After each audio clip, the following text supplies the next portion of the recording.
This video goes over using rational expressions in BEDMAS required operations. So the question is going to ask you to simplify and state any restrictions on the variables. This is the same as the questions we've been doing already. The only difference is that we've got some more operations in them, so we need to use BEDMAS. So the first thing that I'm going to do, I'm going to notice that I've got some multiplication here. So that's the one that I'm going to look at first. And I'm going to see what I can cancel. So if I start on my top left, and I'm looking down to the bottom right, so 2x cubed and 10x. So the first thing I'm going to do is divide those by 2. It's going to leave me with a 5. And then I'm also going to cancel out an x, so I'm left with x squared and just a 5 on the bottom right. I'm going to do the same thing from the bottom left to the top right. Divide by 3. And then I'm also going to cancel out a y.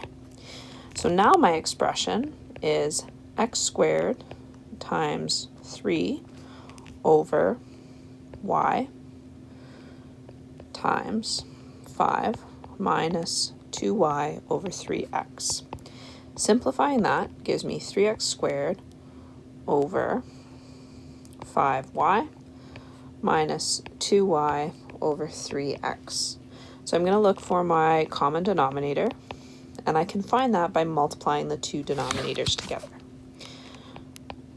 That's going to give me 15xy, and then I'm going to create two equivalent fractions so I can add them together. The first fraction I need to multiply by 3x, so 9x cubed.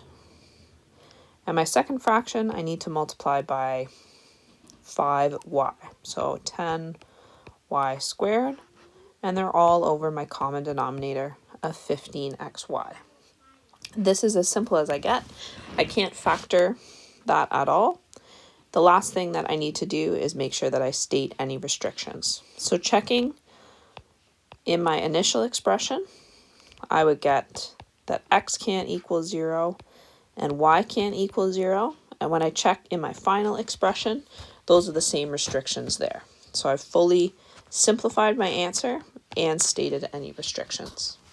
Let's look at the next one. So in this example here, I'm adding and then dividing. So in terms of BEDMAS, that dividing happens first, and then the adding is going to happen second. So what I'm going to do is keep the first part the same. I'm going to invert and multiply. So I've got 2 minus x over 2 times x plus 1 squared. Now, what I notice is two things.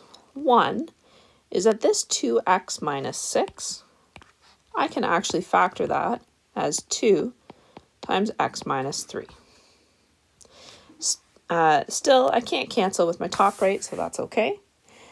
Now I'm looking from top left, so this x plus 1, to bottom right, 2 times x plus 1 squared. What I notice there is that I can actually cancel out across. I've got an x plus 1 factor, 1 on the top, and I've got 2 on the bottom, so I can cancel those out. So let's go ahead and multiply those together. I'm going to end up with 2 minus x over 4 times x minus 3, x plus 1. Now what I need to do is create a common denominator so I can add those together. Here, it's really important that you don't expand your already factored denominator. What it's easy for me to see here is that my common denominator is 4 times x minus 2 times x minus 3 times x plus 1. If I expand, I can't see that. I would have to refactor everything and generate more work for myself. So I'm going to create two equivalent fractions. The first fraction I have to multiply by 4, x minus 3 and x plus 1. So I've got 44 times x minus 3, x plus 1. And the second one I'm going to multiply by x minus 2. So then I've got 2 minus x times x minus 2 all over my common denominator of 4 times x minus 2 times x minus 3 times x plus 1. And now what we want to do here is expand, simplify, and state our restrictions.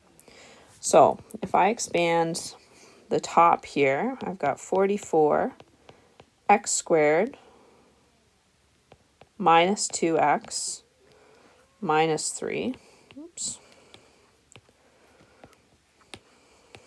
minus 3 plus, let's see, 2x minus 4 minus x squared plus 2x all over still my same denominator of x minus 2, x minus 3, and x plus 1.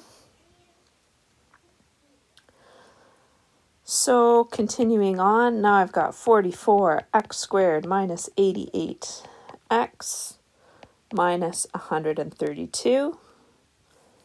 Let's see, plus 4x minus x squared minus 4. And then my denominator is the same.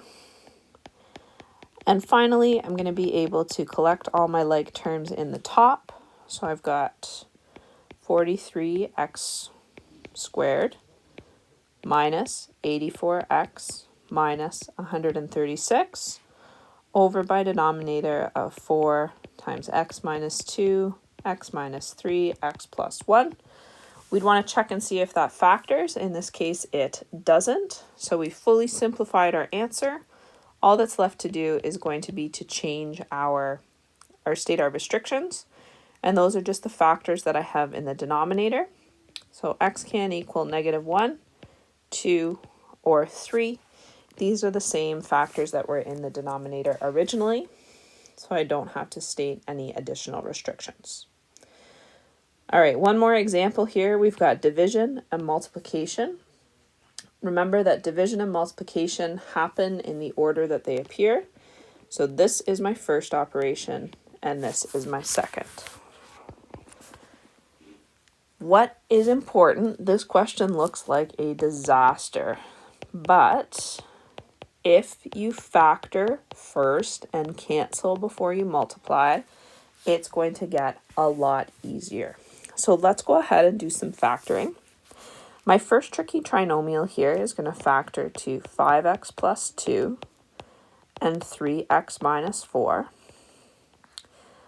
And my trinomial on the bottom is going to factor to x plus 3 and 9x minus 1. I'm going to keep going. X plus 6, x plus 3, x plus 6, 3x minus 4, and then I've got a division, but I'm still going to factor x plus 6, 5x plus 2, all over x minus 5, and 9x minus 1. Now what you might want to do is pause, see if you can factor it, see if you can get all the canceling before moving on to the next step. So I'm going to look at my first two fractions here, and I'm going to see what I can cancel before I have to multiply. So I see I've got a 3x minus 4 here. I can cancel with a 3x minus 4 down below. I also have an x plus 3 here with an x plus 3 above. And finally, I've got x plus 6 and x plus 6. So all I'm left over with here is 5x plus 2 over 9x minus 1. So that already is getting a lot easier. Now I remember when I'm dividing, I'm going to invert and multiply. So x minus 5 times 9x minus 1 all over x plus 6 times 5x plus 2. So canceling across again, is actually just going to leave me with x minus 5 over x plus 6, a much simpler expression than what I started with. So now all that's left for me to do is to state my restrictions. So if I start at the beginning looking in factored form, I've got x can't equal minus 3, so starting here. X can't equal 1 over 9. X can't equal minus 6, 4/3, 5, or 1/9 again. Now, the 5 and the 1/9 both come from here, but because that's a division statement, I flipped it, so I also have to check on my restrictions at this level as well after I flip that fraction. So one of them is minus 6, so that's fine. The other one is minus 2/5, so that extra restriction from that division. Now really what we should do as a final answer is put them in order from least to greatest. So let's see, we've got minus 6, minus 3, minus 2/5, got all the negatives, and then we've got 1/9, 4/3, and 5. So a long list of restrictions for this expression.